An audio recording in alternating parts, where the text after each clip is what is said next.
When and how, if you know only that Guo Huaping was recruited to become a spy? 国安招募的外勤特务都会有非常详细的背景资料调查，也有专门的黑客小组和同乡会。国安的话，佘志江先生的经历也是有相似的特点。As a spy, what was Guo Huaping's assignment? 间谍人员，但是也有很多为了中国政府谋取政治和经济利益的。Can you tell us your full name? My name is 王富贵。Do you consent that this video will be shown in the Senate hearing? For better feedback, you can answer in Chinese. Yes, we will fully support the hearings in the Philippines. Mr. Wang, what is your association with Shi Zijiang and how long have you known him? 我是他的狱友，我们是相互信任的朋友，因为我们在监狱里面生活1年半的时间，在我出狱后，受他的委托处理一些他解密档案的一些事务。How did you come to access his files? 应该准确的说，是他给了我部分解密档案的权限，我也只是这些文件中的一个保管者。但每一个文件需要打开的话，都是要由佘志江先生本人的解密口令才能打开。In the Al Jazeera documentary that just came out, you revealed that the file of Guo Huaping was found in the files of Mr. Shi Zijiang. How did you come to the conclusion that Alice Guo or Guo Huaping is a spy based on the fact that her file is with Mr. Shi? 其实佘志江先生保管的解密档案的内容非常多，而且我也只是在他授权下解密了一部分内容而已。郭华平并不是什么特殊的，只是正好有一份他的国安背景的资料在里面。他的情况和佘志江先生有很多相似的点，我也只能说到这里了，因为我不是佘志江先生本人。按照我和佘志江先生的约定，我只能透露这么多了，抱歉。When and how, if you know only that Guo Huaping was recruited to become a spy, would you know the circumstances of her recruitment and why she was specifically recruited? 这个情况，佘志江先生在监狱中就跟我说了一些。首先，所有的国安招募的外勤特务都会有非常详细的背景资料调查，也有专门的黑客小组和同乡会、商会负责海外的资料收集，包括背景资料里面会掌握一些人的秘密和弱点，这也是国安在海外控制外勤的主要方法。比如郭华平的假菲律宾身份，就是这样的秘密和弱点，他只能听从国安的话。佘志江先生的经历也是有相似的特点。As a spy, what was Guo Huaping's assignment? Do you know what information she passed to the Chinese government and what kind of a spy was she? 这些问题的话，需要直接询问佘志江先生本人，因为他是最主要的知情人。中共国安在招募海外特遣人员的时候，虽然包含专门收集情报的间谍人员，但是也有很多为了中国政府谋取政治和经济利益的，比如有些国家的官员和商人。Who else in her family and associates are involved in the spying operations? And if you know the answer, in what ways are they involved? 这个内容的话，我目前没有权限回答你们了，因为太复杂，涉及的面非常广泛。我只能告诉你们，中国政府的胃口非常大，手也伸得非常远。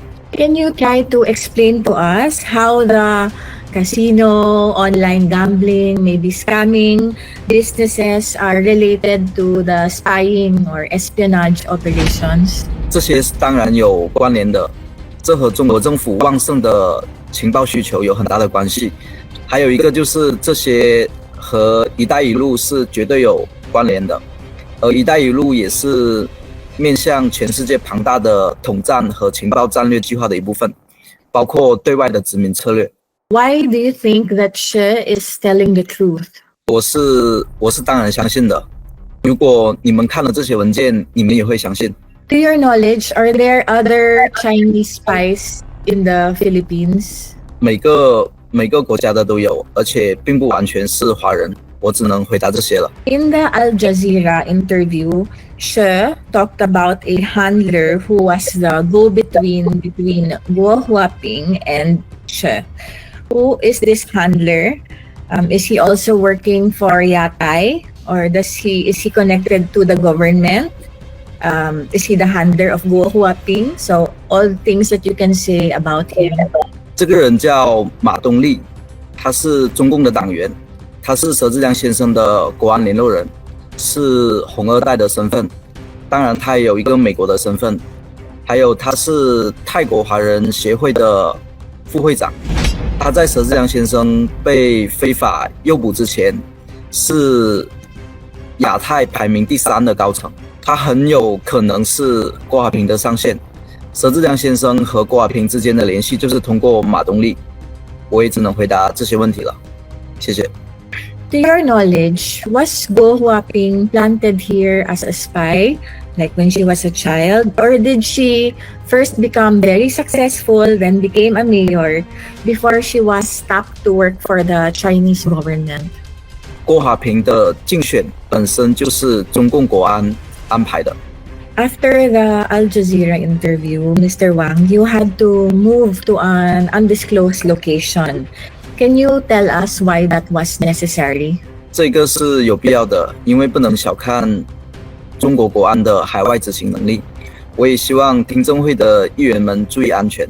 Have you tried to contact Mr. She after the Al Jazeera documentary? Were you able to get in touch with him? 佘志良先生目前因为揭露郭华平女士涉及的间谍事件，据悉已遭到了中国政府的严密打压。由于此事件非常的敏感，泰国监狱方面对佘志良先生实行的严格的监控，已经限制了他与外界的联系。To the best of your knowledge, would she be willing to speak to Philippine authorities, Philippine government, if access to him was granted? 据我所了解，佘志良本人对菲律宾的感情是非常深厚的，因为的话，他曾经说过，菲律宾给了他改变穷苦身份的机会，所以他很感恩于菲律宾。他本人也说过，他一生从未做过伤害菲律宾人民的行为，而且他在菲律宾所有的商业都是符合菲律宾法律的。Ito ang latest update sa kaso ng mayor ng Bamban Tarlac na si Alice Goo nang di umano'y nasasangkot sa iligal na aktibidad sa ating bansa. She was a spy but not a special one. Ito ang naging pahayag ni Wang Fugui. Ipinakita sa Senado nitong Martes ang interview sa isang Wang Fugui na umano'y nakasama sa kulungan ni Xi Jinping, ang sinasabing Chinese spy ng isang Al Jazeera documentary. Sa isang bahagi ng interview, kinumpirma ni Wang Fugui na isang spy si Guo Huaping alias Alice Guo. Si Wang Fugui ay isang Chinese national na nakasama sa selda sa Thai prison ni Xi Jinping, na isang self-confessed spy ng China na si Guo Huaping, na kilala rin bilang Alice Guo, ay na-recruit ng Ministry of State Security ng China upang mang-alap ng intelligence information sa Pilipinas. First of all field agents recruited by state security will have very detailed background information investigated.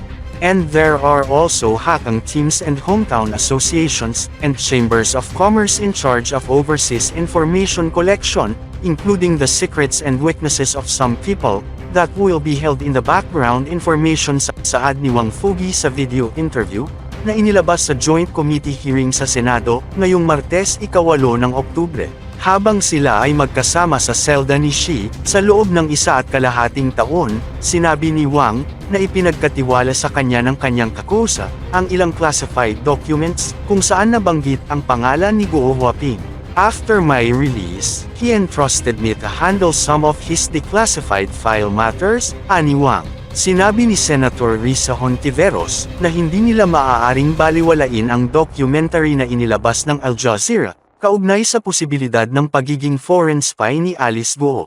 Kinumpirma rin ni Senator Risa Hontiveros na nakausap ng kanilang staff si Xi Jinping sa pamamagitan ng Philippine Embassy sa Thailand, ngunit for diplomatic reasons ay hindi ito napaunlakan at hanggang ngayon ay nag-aantay pa ng abiso ang ating embahada mula sa DFA. Ating panoorin ang buong video. Bago kami bumalik sa executive session, colleagues at lalo na Ms. Guo Huaping, gusto ko panoorin ninyo ang video na ito. Ito pong si Wang Fugue. Nakasama niya si Shi Zhejiang sa kulungan sa Thailand kung saan siya nag-serve ng time para sa credit card fraud pero eventually acquitted. News articles po mula taong 2023 ay nagkokumpirma din sa kanya bilang dating inmate kasama ni Shi Zhejiang. May ipapakita po kaming mga Epoch Times na mga news articles na kinokumpirma siyang kasamang inmate ni Shi Zhejiang. Ayan po. And ngayon, ipapakita po namin sa lahat ang video ng nagawang Zoom interview kay Wang Fugue. Can you tell us your full name? My name is Wang Fugue.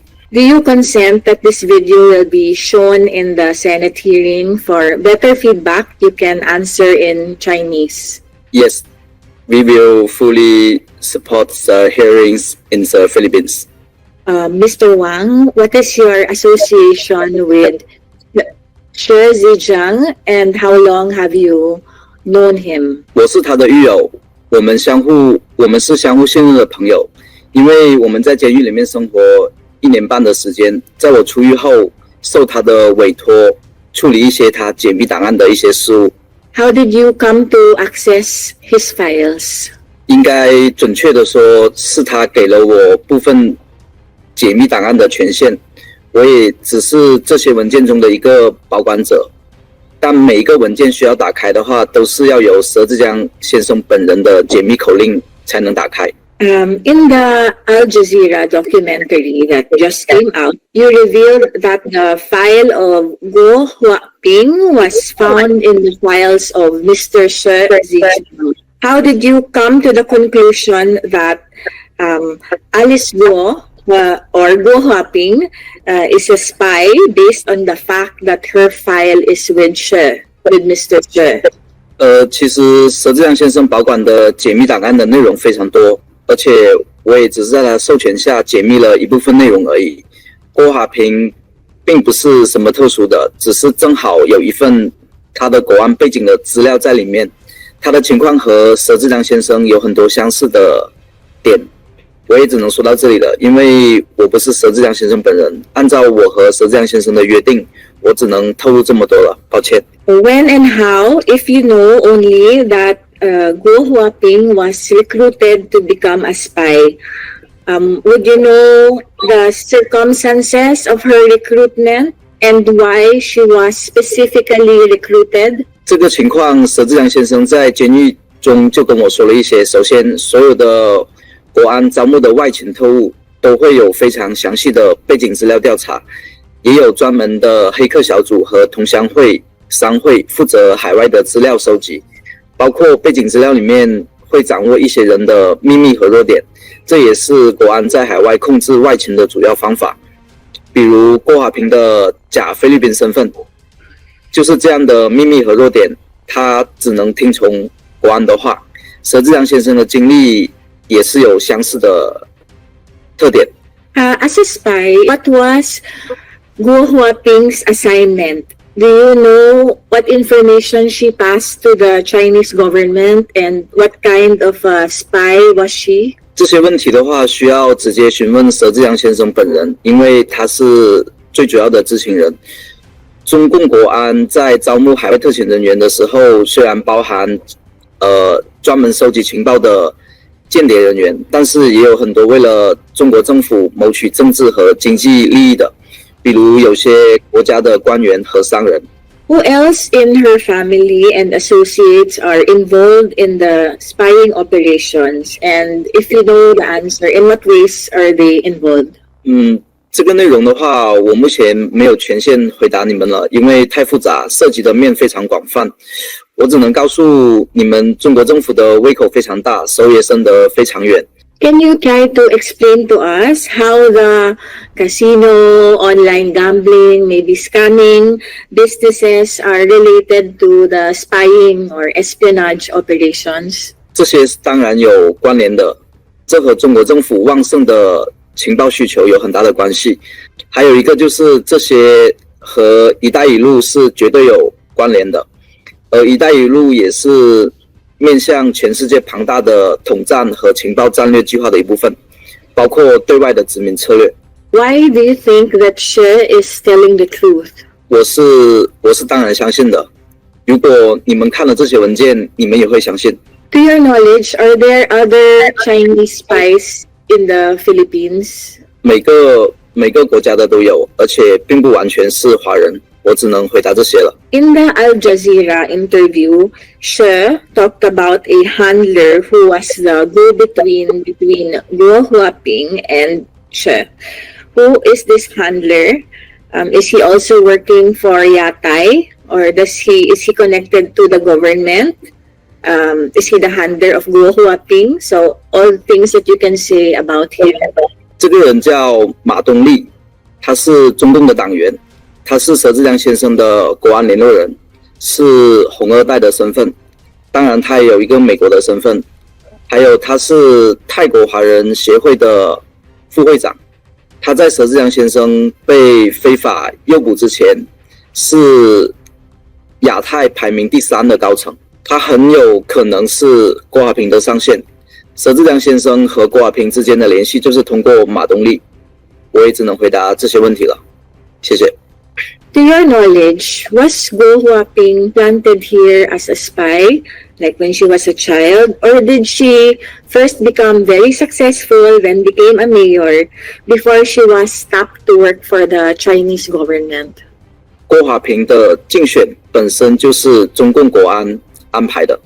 After the Al Jazeera interview, Mr. Wang, you had to move to an undisclosed location. Can you tell us why that was necessary? 这个是有必要的，因为不能小看中国国安的海外执行能力。我也希望听证会的议员们注意安全。Have you tried to contact Mr. She after the Al Jazeera documentary? Were you able to get in touch with him? 佘志良先生目前因为揭露郭华平女士涉及的间谍事件，据悉已遭到了中国政府的严密打压。由于此事件非常的敏感，泰国监狱方面对佘志良先生实行的严格的监控，已经限制了他与外界的联系。To the best of your knowledge, would She be willing to speak to Philippine authorities, Philippine government, if access to him was granted?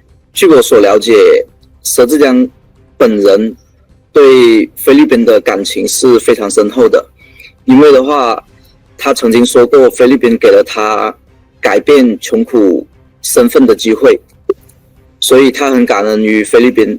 他本人也说过，他一生从未做过伤害菲律宾人民的行为，而且他在菲律宾所有的商业都是符合菲律宾法律的。So finally, before we move back into executive session, Can you tell us your full name? I wish to express that we really need to talk to Sir Zhejiang and the DFA. Hopefully, should make it happen. Of course, mga kaibigan, we know that Wang and She perhaps have their own agenda and interests, and we are in no way exculpating them from any crimes that may have been committed. The committee also makes of record that it does not necessarily endorse the comments on the illegality of the arrest of Mr. She or its motivations, geopolitical or otherwise. Ngunit, kung mayroon silang sinasabi na posibleng may implikasyon sa ating national security, it is our responsibility to listen and to investigate further dahil the stakes are far too high. Ginawa po namin ang aming homework and we validated some of the verifiable claims in both the Al Jazeera video and Mr. Wang Fugue's statement. Halimbawa, we looked into the travel records of Shi Zhejiang and kumpirmado ko po na he has deep ties to the Philippines at labas-masok po talaga siya ng Pilipinas bago siya nakulong. And we also have the travel records of the mentioned Mr. Ma Dongli. So at this point, ito po yung binabanggit ko pong travel records nina Wang Fugue at Ma Dongli. So pinapakita po travel records nina Shi Zhejiang at Ma Dongli. So pinapakita po iba't ibang klaseng mga visa mula sa SEZA at iba pa over a long period of time labas-masok sa Pilipinas. So itutuloy natin yung hearing. Gusto kong unang makapagtanong kay Go Huaping following yung video na ipinakita namin, Zoom interview kay Wang Fugue. Wang Fugue. So, Ms. Go, ang sabi mo, hindi mo kilala yung binabanggit na si Shi Zhejiang.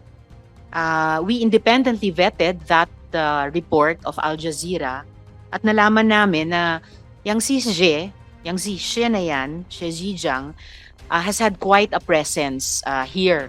Supposedly, nag-aambag pa ng pera sa mga prestigyosong universidad dito sa bansa. So, ipa-flash po namin yung mga photos niya. So, yan po siya. Sa photo na yan, siya po yung nasa kanan nung framed document. Hindi mo pa din siya nakikilala kasi kilala siya sa community. Madam Chair, hindi ko po siya kilala. So, ngayon, Ms. Go, gusto ko pong ipakita sa inyo ang photo namang ito ni Ma Dongli.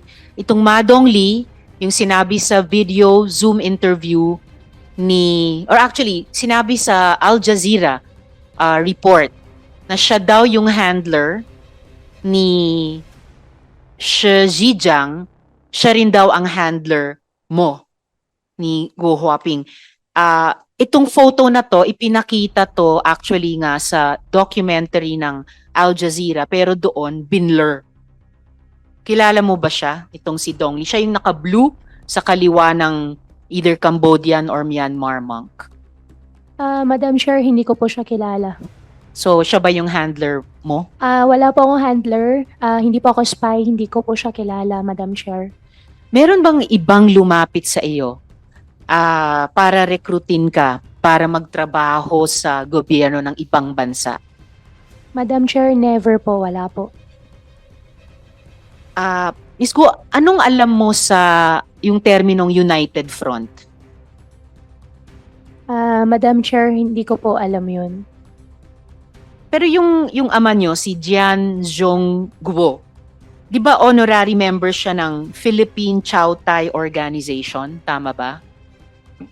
Madam Chair, yung Chow Tai Organization po, yan po yung pangalan po ng barangay po nila. Pangalan ng barangay nila saan? Opo, sa China po. Saan sa China? Fujian, China. Yung Chow Tai po, yan po yung mismong barangay po. Okay. Pero meron ding organisasyon na Philippine Chow Tai Organization, di ba? Yung Philippine Chow Tai Organization po, ang ibig sabihin po noon, Madam Chair, lahat po ng galing po dun sa barangay na yon ay nagkaroon po sila ng organization po na parang pangsama-sama po nila dito, association po nila dito sa atin po. So, merong ganitong klasing association dito sa Pilipinas. Philippine Chow Tai Organization. Opo. Madam Chair, yung Chow Tai po, yan po yung pangalan po mismo ng barangay po nila. At di ba honorary member si ama mo, si Jian Zhongguo, honorary member nitong Philippine Chow Tai Organization? Madam Chair, doon sa position po, hindi po ako sure, pero doon sa Chow Tai Association po, meron po talaga dito sa Pilipinas. At miyembro yung ama nyo dahil taga Chow Tai siya. Opo, basta pagka taga doon po sa barangay po na yun. So members siya? si ama mo? Tingin ko po member po siya. Member siya. Sa pagkaalam namin, honorary member. At tama ba na itong Philippine Chow Tai Organization ay kinikilala bilang isang United Front Organization? Madam Chair, hindi ko po alam. Alright.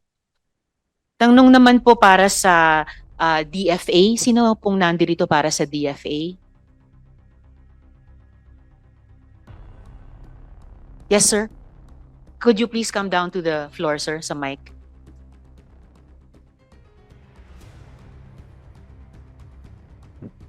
Madam Chair, Yes, just a related SP Pro question. Tempore. Madam Alice, spiya ka ba talaga?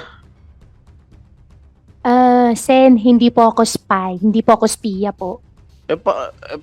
Bakit nasabi ni Shezing yan yung nirecord niya sa Al Jazeera?